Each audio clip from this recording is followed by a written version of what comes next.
अस्सलाम वालेकुम, welcome to food fantasy club. और आज हम लोग बनाने वाले हैं इफ्तार के स्पेशल 2 ड्रिंक्स जिनको आप इफ्तार में और सहरी में रमज़ान में बहुत अच्छे से इस्तेमाल कर सकते हैं।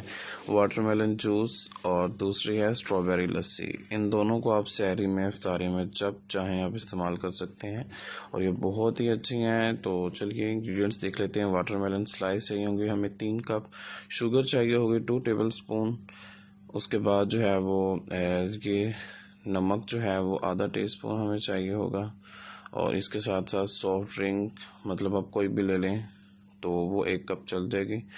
तो इन सभी चीज़ों को हम लोग ब्लेंडर में डाल के अच्छे से ब्लेंड करेंगे और फिर देखिएगा इसका टेस्ट कितना इन्हेंस होता है। आप इसको इफ्तार में बनाइए, सारा आपका खाना पीना ये हज़म करेगी।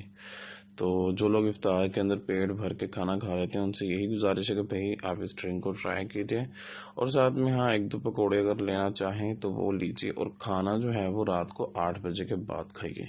कुछ लोग होते हैं कि भाई इफ्तार करते साथ ही रोटी भी खा ली, जूस भी पिया, मिल्क शेक भी पी लिया और पकौड़े समोसे अंदर फेंक रहे हैं, ऐसे देते रह दी। लेकिन मैं आप लोगों से यही गुजारिश करूँगा कि आप लोग जो हैं वो खाना रात को 8 बजे के बाद खाइएगा, ताकि हमारी बॉडी जो है वो सारे दिन हमारा स्टमक जो है वो खाली होता है।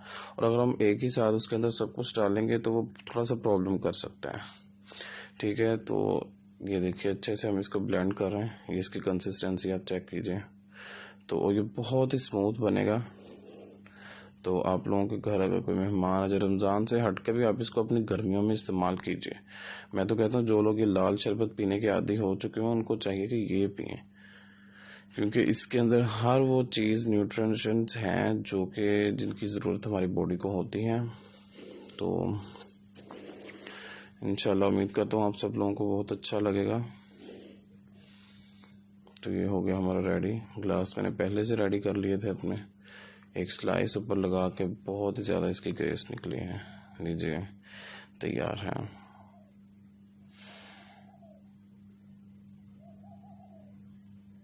और हाँ एक चीज़ और, कुछ लोग होते हैं वो इनको स्टेन करना चाहते हैं, तो आप अगर चाहें तो इसको स्टेन भी कर सकते हैं, लेकिन अगर आप स्टेन करेंगे ना तो यकीन कीजिए इसका कोई टेस्ट नहीं बाकी बचेगा। और दूसरी रेसिपी जिसका नाम है स्ट्रॉबेरी लस्सी, स्ट्रॉबेरी लस्सी के भी इंग्रेडिएंट्स आपकी स्क्रीन के ऊपर मौजूद हैं, तो देखिए इनके इंग्रेडिएंट्स सभी। और ऐसे ही इन सब चीज़ों को हमने जो है ब्लेंडर में डाल के पहले स्ट्रॉबेरी का जो पल्प है वो बना लेना है।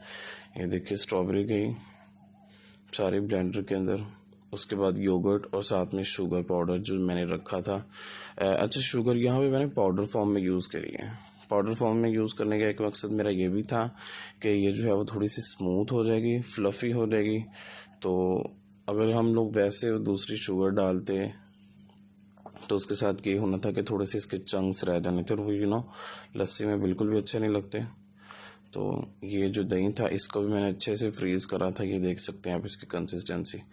तो आप इन चीज़ों को जो है वो ठंडा करके इस्तेमाल कीजिएगा, यकीन कीजिएगा बहुत मज़ा आने वाला है। ये देखिए ये अब इसका एक साइड पे हम लोगों ने ये इसका पल्प रेडी कर लेना है और दूसरी साइड पे जो हमारा दूध होगा फ्रीज़ किया हुआ, दूध भी मैंने फ्रीज़ किया हुआ लिया है, मतलब चिल है, बहुत ठंडा है। तो उसी को भी हम लोग साथ ही ब्लेंड कर लेंगे अच्छे से इसी में डाल के।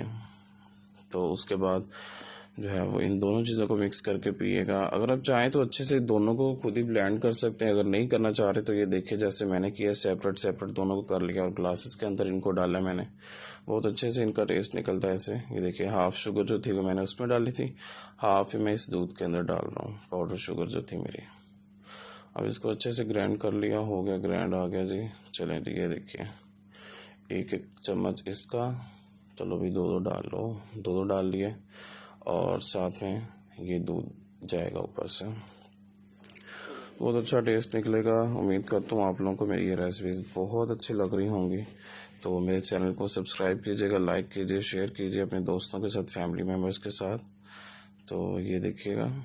अच्छा इसके ऊपर ये जो झाग हो जाती है ना, अक्सर लोग कहते हैं जी हम ये झाग नहीं पियेंगे, इसको कहते हैं फोम। ठीक है, फोम भी बोल सकते हैं या कुछ भी अगर आप चाहें तो, लेकिन मैं तो इसको मक्खन टाइप बोलता हूँ भाई, मेरे को ये पीने का बड़ा मज़ा आता है। तो आप लोग भी ज़रूर इसको जो है ट्राई कीजिएगा सहरी में, इफ्तारी में, रमज़ान में आप, और रमज़ान के अलावा हट के आप इसको अपनी डेली लाइफ में यूज़ कीजिए, बहुत अच्छी है ये। हम लोग तो हमें दही की लस्सी पीने के आदी हुए हैं, जब लस्सी पीनी है तो दही की,